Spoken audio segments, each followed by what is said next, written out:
Hey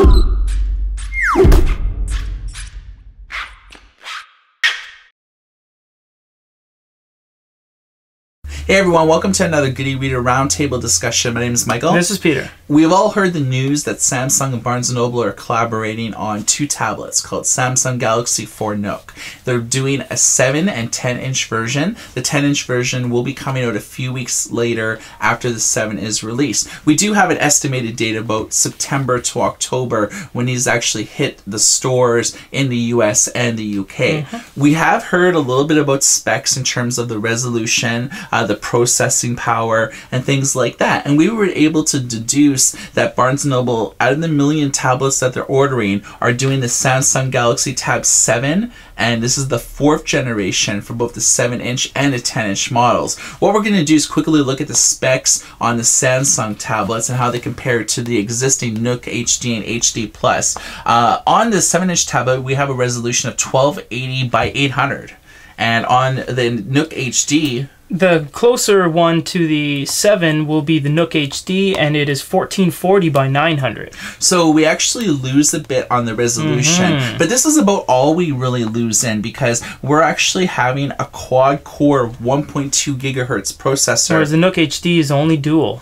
So one of the benefits on the Samsung tablets is that it actually has a rear-facing and front-facing camera. Or a camera at all. I mean, none of the Nook tablets have ever had a camera. No, they had the Nook tablet, the Nook Color, the revamped Nook tablet, the HD, and the HD Plus, and none of them had any cameras. So, you know, when we reviewed the Nook HD and the HD Plus, they have profile pictures, because they have the login system that allows you to set up like a child's account and things like that. I remember that. So you'll be able to actually use the front-facing picture now to actually take a picture. And when, which is kind of weird, when the HD and HD Plus updated to Google Play, there was tons, obviously Google Play has all the apps, and you couldn't actually download anything that revolved around a camera, cartoon camera, box camera, whatever, because it would just crash. It wouldn't let it load up because it had nothing to feed off of. The hardware wasn't there. So this is obviously going to allow you to download anything off Google Play because it has all of the hardware Instagram. Features. Yes, exactly. You'll be able to actually make Vine videos. Yes. You'll be able to use like Brightcam and all those like popular photo editing applications now. Absolutely. So it opens up a wide array of new apps that will not crash on the Nook tablet anymore.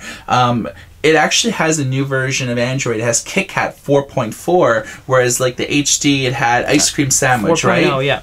Okay, now let's look at the 10-inch tablet. The 10-inch version of the Samsung tablet actually has 1280 by 800 for the resolution and a 10.1-inch frame. This was huge. The 9-inch was 1920 by 1280. So this is a dramatic decrease in resolution. It's going to make a big difference for like magazines, graphic novels, kids' books. Everything. I mean, so much visual content. I mean, it is just numbers. It does come out down to a real-world test, but the Nook HD Plus is as wide as the Samsung tablet is tall, so that's going to be a little bit weird. And the Nook HD Plus was only running a dual-core processor. Right, so. And this is a same with a 1.2 gigahertz quad-core processor. There's a lot of similarities between the 10.1-inch and the 7-inch. Almost all the specs are the same, except the 10-inch has 16 gigs of internal memory, whereas the 7-inch only has 8 gigs. So we know about the specs now. We know the processors. We know the models that Barnes & Noble is going to be ordering.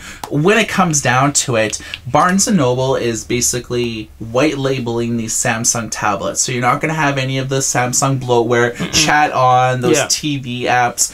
Sometimes when you live in a specific country, it'll have a whole fleet of apps that you can't even uninstall. Right. So you won't have those. It's basically like a stock version of KitKat, and Barnes & Noble is solely responsible for software development, which makes their job a lot easier and more cost effective. Well, I mean, they have just been missing and missing and missing on every tablet they release. They leave things out, the price is never right, it's too high, and then they discount it 6 months later. Like, they've never really been that competitive with their tablets. Maybe the Nook Color, because it was kind of the first of its kind to be an e-reader catered tablet, you know, just for e-readers, but ever since then they haven't really been doing too well with their tablets. Yeah, Nook Color sold. It was their most successful tablet ever. And then the Nook tablet came out, and you're just like, oh, it didn't really change anything. They still made money, but the money wasn't as crazy as it was when the Nook Color came out. And that's what I'm saying. Their hardware creations, even the e-readers, everything after the Nook Glow Light. The first iterations of everything they've done was really well, and then the Nook Glow Light came out,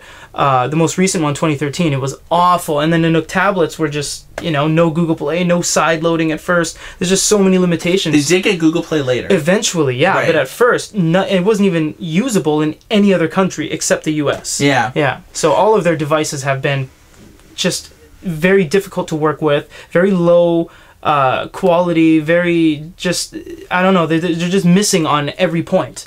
Yeah, I mean, they've lost over $1.2 billion since they started getting involved with selling ebooks and selling the hardware. So it's been a loss leader for them. I really think that relying on Samsung, which is the first time they've ever outsourced hardware. And I think that this is huge for them because they're getting something that's established. They could obviously get them at a lower price point. Like, we would pay in Canada about $199 for the Samsung Galaxy Tab 7. And the 10-inch tablet in Canada would be about $349. And you got to figure that Barnes & Noble is going to sell them at reduced rates. Yeah, hopefully.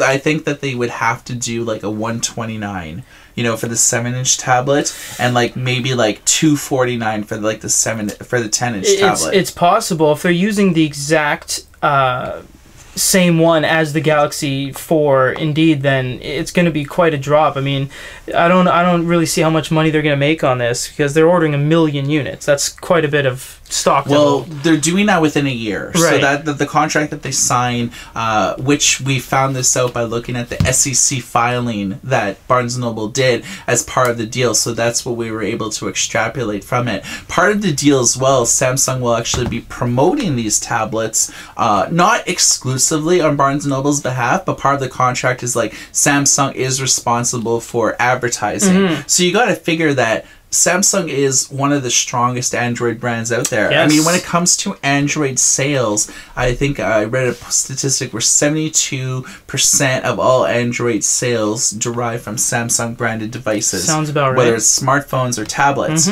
So they are a trusted name, and I think that they were pretty well the best partner that Samsung or that Barnes & Noble could have picked. But at the same point, Microsoft contributed $300 million, and that really spun Nook Media off of the Barnes & Noble chain into a separate entity. I remember that. Up until about a year and a half to 2 years ago, the Nook division was part of the book selling division. Now Nook division is like its own autonomous part. And so you would have figured, and it would have made total sense as if the new Nook tablets ran Windows. Right. But they didn't. I guess they wanted just a familiarity kind of feature for their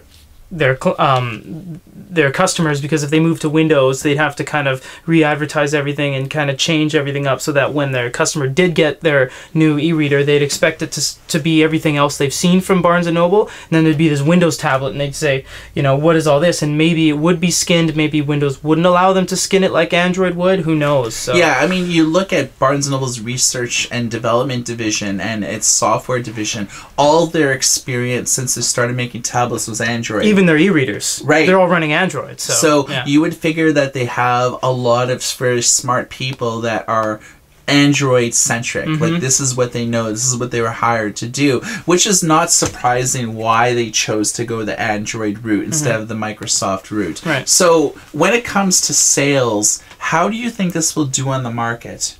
Personally, I think it's going to be a little bit confusing because people are going to see the Samsung Galaxy Tab, and then they're going to see the Samsung Galaxy Tab for Nook with a little N on the back. And, it's a little bit different when, say, an e-reader company in Spain or something orders an empty shell from a Chinese company and completely rebrands the Shenzhen Chinese 6500 into the Papyrus or the new Senio or something like that, and the entire thing is just that one device. But this, as from the pictures we've seen, they're going to have both Samsung and Nook logoing on the device, so I feel that could be very conflicting in their sales from their regular line and the one specifically for Nook. I'd like to think that, but I guess like the way that you could think about it is, you know, GoPro and those sort of like theme launchers that you could install that basically change a vanilla Android to something completely unique. Yeah. This is what you're buying into. Sure, you could buy a stock Samsung vanilla tablet, but a lot of people who are going to be buying these will be walking into Barnes & Noble stores. Right. Or they'll be walking into stores like in the UK that actually, they have like 4 or 5 retail partners that stock Nook e-readers. All those companies are going to be catering to people who walk into the store to buy books. Oh, a tablet that's geared towards reading. Yeah, there you go. And they have all the features that readers want because it's going to be a software skinned Android version of, it's going to be a Barnes & Noble skinned Android version of a regular Android. So it will have a lot of reader specific apps on there. From the pictures that we've seen, the user interface is dramatically changing, and this is going to be unlike anything anybody's ever experienced with the Nook Color, the Nook Tablet, or the HD and HD Plus. We've seen an evolution in the way that they've gone about customizing the UI, making, you know, child profiles. We've seen a lot. You know, even with the Nook HD, they had the radial menu feature, which was almost like a circle. That's right. That's right. Whereas, like, the other tablets, it was basically almost like Android. It was, yeah. But, you know, this one looks very nice. It's almost like the way that Kobo changed their UI between the Kobo Vox and the Kobo Arcs. Yes. Those new ones actually look money. Well, the Vox was garbage, so... Yeah, I mean, Sorry, I think everyone can admit that. I mean, it was...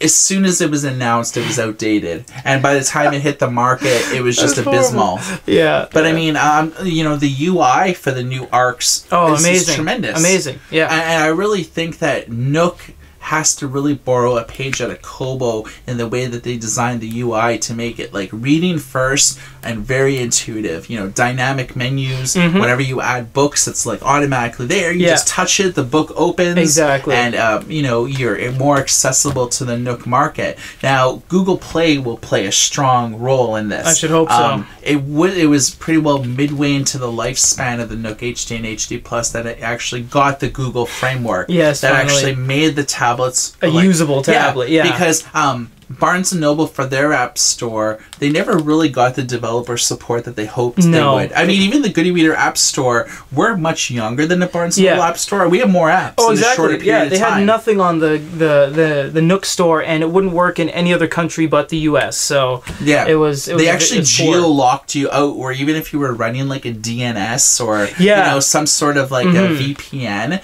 it still wouldn't allow you to watch videos. No. It wouldn't let you buy a lot of content, apps and all of this type of stuff, which was severely limiting. But with the Samsung branded tablet, maybe we'll be more accessible to more markets. Well, I mean, Samsung is an international brand. You could, if it's Google Play, you can use it anywhere, especially on a Samsung device. And if it is indeed 150% the Samsung Galaxy Tab 4 7-inch, then it will be an international tablet, and you could be able to use it everywhere. And I think that this is what Barnes & Noble wants. Yes. You look at the US market, it is saturated to hell. I mean, it's companies that are hardly making any money because everyone's competing against each other for price. Discounting. Exactly. Yeah. You lower the discount on Pete's tablet, I match that discount on Michael's tablet. And then tablet. I try to beat you again and lower mine even less. Exactly. And then I Mother's Day promotions, Father's Day promotions, get a free graduation case. deal. Yeah, exactly. Screen protectors, you know, buy a bundle, save $50. Exactly. And so it's really hard for companies to make money in the North American market. And that's why Barnes & Noble's lost so much, because they were USA-centric for so long before they actually moved to the UK. Now, something that happened just this year in 2014 is Barnes & Noble's self-publishing program called Nook Press. Yes. And this is a platform that independent authors would use to distribute their works and sell them in the US and UK. They've opened it up to a number of additional European countries. France, Germany, Spain, and now those authors could actually distribute their works to all the countries that Barnes & Noble supports. Or, you know, if you live in North America, but German's your second language, you could just write your book in German, list it on a Barnes & Noble store, and then in a German equivalent store. So one has to wonder that if their self-publishing program is suddenly now very European friendly, will Barnes & Noble soften their approach and actually start marketing their tablets in other bookstores in major European countries? I think they have to. Otherwise, they're almost like shooting themselves in the foot by releasing yet another tablet in an overly saturated market in the US, and the UK is pretty established as well. It's not very welcoming to new entrants, and certainly if you're just selling your tablet in the US and UK, good luck trying to make money. Yeah, I mean, they should see the limitations of their products by now. Everything they've ever released has started off in the US market and almost stayed there indefinitely, with the exception of the UK. But everywhere else, they've been very limited. And, I mean, the US market is a fairly large market. There's 300 million people in the US, and a lot of those are kids and older people. And that Barnes & might not Noble want is it, the last major bookstore standing. I mean, you have to go international to just open up your market. I mean, before they released all these clunkers, they had the money to do so, but, you know, losses occur because of their shabby hardware. Okay, so in our roundtable discussion, we've pretty well established what specific models Barnes & Noble's ordering, and we took a look at some of the specs in juxtaposition of the Nook HD and HD Plus. As you can see, the resolution is diminished, but we've gone from dual cores to quad cores. You have dual cameras, which is impressive for video, for pictures, and it's going to add a lot of added functionality for people that like taking selfies, click, you know, and incidentally, I heard somewhere that selfies are the new autographs. People are like, you know, meeting authors sign now, this or something. instead of signing it, they're just like taking a selfie and just having that picture there. Exactly. Very interesting. But you'll be able to do that with the new Samsung Galaxy 4 Nooks. You've heard our discussions on this matter. What do you guys think? Do you think Barnes & Noble will finally expand out of the US and UK? I think it's highly unlikely. But with Google Play, it may be relevant to other people, but, you know, in essence, you probably still won't be able to buy books from Barnes & Noble. Taking a selfie right now. You'll see this on our Facebook page. All right. So drop a comment on this YouTube video, and if you're reading this on goodyreader.com, you could leave a comment there as well. Our YouTube channel, youtube.com/goodyreader. You could look at this roundtable discussion as well as plenty of others. We just broke 1,000 videos.